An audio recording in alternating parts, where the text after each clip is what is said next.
Tinungo po ng mga representatives ng Bayanihan Community Services Canada Incorporated ang tanggapan ng ating punong manananggol pambayan si PAO Chief Persida Rueda Acosta sa PAO Central Office sa Quezon City upang personal na igawad ang Bayanihan Gawad Parangal for Public Legal Assistance sa ating butihing hepe. Sama-sama po nating panoorin ito.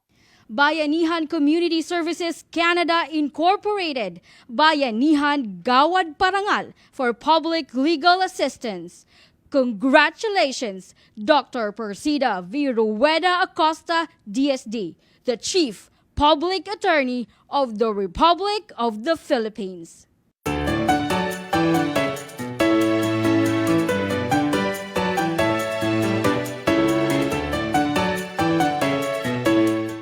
Sa puso po ang aming pagbati at pagpapasalamat sa Selections and Awards Committee ng Bayanihan Gawad Parangal Canada 2023 sapagkat ako po ay inyong napili para maging isa sa 2023 Bayanihan Gawad Parangal Canada.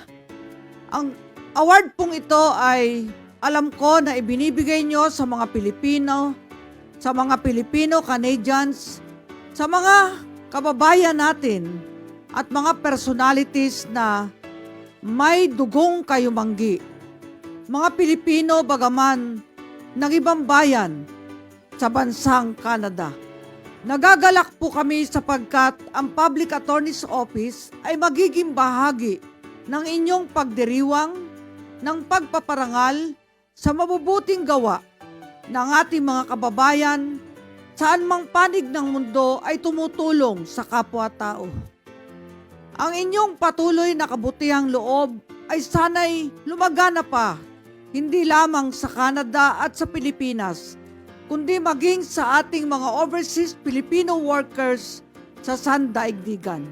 Muli, congratulations po, Bayanihan Gawad Parangal Canada, Bayanihan Community Services Canada Incorporated. Mabuhay ang Pilipinas, mabuhay ang Canada, mabuhay ang Bayanihan Community Services Canada Incorporated. Maraming salamat po.